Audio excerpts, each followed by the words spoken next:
নমস্কাৰ D learning YouTube চেনেললৈ আপোনালোকক স্বাগতম জনাইছোঁ। মোৰ নাম জ্যোতি বৰুৱা। আজি আমি এই ভিডিঅ'ত ভাৰতীয় ইতিহাসৰ কিছুমান গুৰুত্বপূৰ্ণ প্ৰশ্ন উত্তৰসমূহ আলোচনা কৰিব বিচাৰিছোঁ, যিবোৰ প্ৰশ্ন উত্তৰসমূহ দিল্লী চলতনত অৰ্থাৎ দিল্লীত শাসন কৰা ৰাজবংশৰ সৈতে জড়িত। আৰু এই প্ৰশ্ন উত্তৰসমূহ বিভিন্ন ধৰণৰ প্ৰতিযোগিতামূলক পৰীক্ষাত আহি থকা দেখা পোৱা যায়।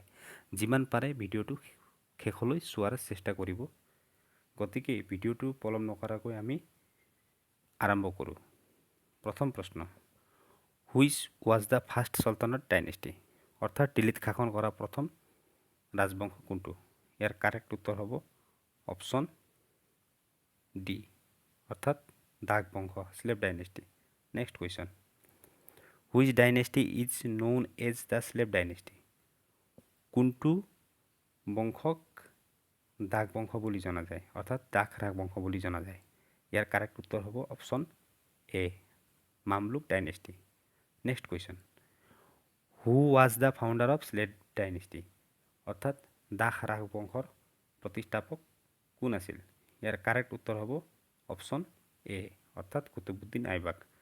যদি আমাক ক'লেহেঁতেন who was the real founder of slave dynasty, তেন্তে আমি অপশ্যনটি দিলোহেঁতেন ইলটুটমিছ।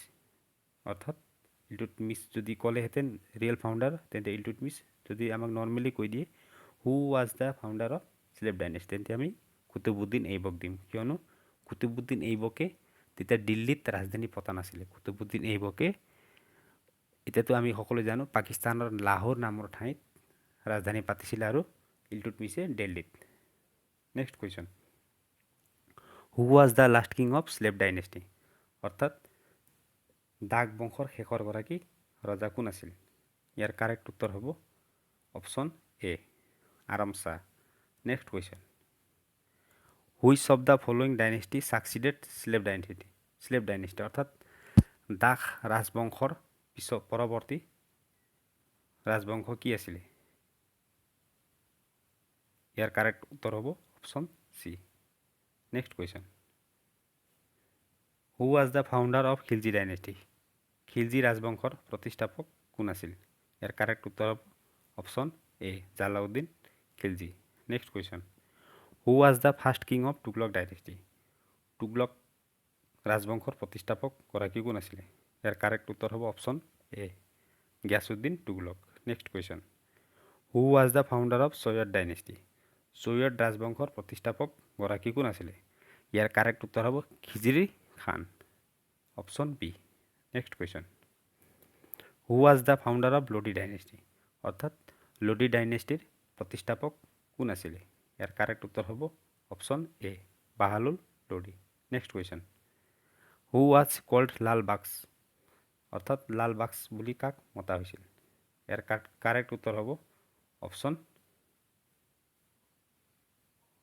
অপশ্যন চি, অৰ্থাৎ কুতুবুদ্দিন এইবক, কিয়নো কুতুবুদ্দিন এইবকে সেইটো সময়ত বিভিন্ন দুখীয়া মানুহক সহায় সহযোগিতা আগবঢ়াইছিলে, যাৰ ফলত তেওঁক দুখীয়া মানুহসকলে লাল বাক্স বুলি সম্বোধন কৰিছিলে।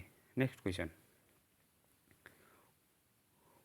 হু was the last ruler of Delhi sultanate? অৰ্থাৎ দিল্লীত শাসন কৰা একেবাৰে শেষৰ শাসনকৰ্তাজনৰ নাম কি আছিলে? ইয়াৰ কাৰেক্ট উত্তৰ হ'ব অপশ্যন বি, ইব্ৰাহিম লোডি। আৰু এই ইব্ৰাহিম লোডিৰ পাছতে দিল্লীত শাসন কৰা ৰাজবংশসকলৰ অৱসান ঘটে, অৰ্থাৎ দিল্লী চলতনতৰ অৱসান ঘটে। তাৰ পাছতে বাবৰৰ হাতত ইব্ৰাহিম লোডি পানিপথৰ প্ৰথম যুদ্ধত 1526 খ্ৰীষ্টাব্দত পৰাস্ত হৈ মোগল সাম্ৰাজ্যৰ আৰম্ভণি হয়। Next question, who was the first and last Muslim women ruler? অৰ্থাৎ প্ৰথম আৰু শেষৰ মহিলা শাসনকৰ্তাগৰাকী কোন আছিল? ইয়াৰ কাৰেক্ট উত্তৰ হ'ব অপশ্যন এ, অৰ্থাৎ ৰেজিয়া চুলতান।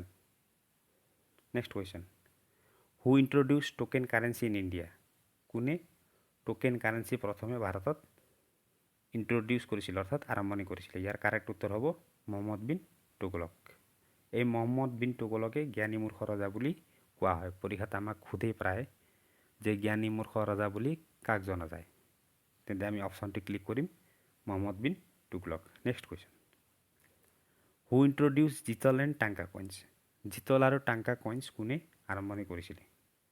ইয়াৰ কাৰেক্ট অপশ্যন হ'ব অপশ্যন চি অৰ্থাৎ ইলটুটমিছ। এই জিতল নামৰ কইনটি কপাৰৰ দ্বাৰা নিৰ্মিত আছিলে আৰু টাংকা নামৰ কইনটি চিলভাৰৰ অৰ্থাৎ ৰূপৰ দ্বাৰা নিৰ্মিত আছিলে। নেক্সট কুৱেশ্যন অৰ্থাৎ ভিডিঅ'টোৰ একেবাৰে শেষৰ প্ৰশ্ন। Who was known as Ali Gurshasp, Ali Gurshasp বুলি কাক জনা হৈছিল? ইয়াৰ কাৰেক্ট উত্তৰ হ'ব আলাউদ্দিন খিলজী, কিয়নো এই আলাউদ্দিন খিলজী আছিলে দিল্লীত শাসন কৰা যিমানবোৰ ৰাজবংশ আছিলে সেই সকলৰ ভিতৰত আটাইতকৈ শক্তিশালী আৰু প্ৰভাৱশালী ৰজা। এই ভিডিঅ'ত আমি যিমান পাৰিলোঁ দিল্লী চলতানত অৰ্থাৎ দিল্লীত শাসন কৰা ৰাজবংশৰ ৰজাসকলৰ বিষয়ে কিছুমান চমু প্ৰশ্ন উত্তৰ আলোচনা কৰিলোঁ। ভিডিঅ'টো শেষলৈ চোৱাৰ বাবে অনেক অনেক ধন্যবাদ। আৰু যদি চেনেলটোত নতুনকৈ আহিছে তেন্তে চেনেলটো ছাবস্ক্ৰাইব কৰিব, পাৰিলে কমেণ্ট কৰিব, শ্বেয়াৰ কৰি দিব আৰু লাইক কৰিব আৰু কাষতে থকা বেল আইকনটো প্ৰেছ কৰিবলৈ নাপাহৰিব। ধন্যবাদ।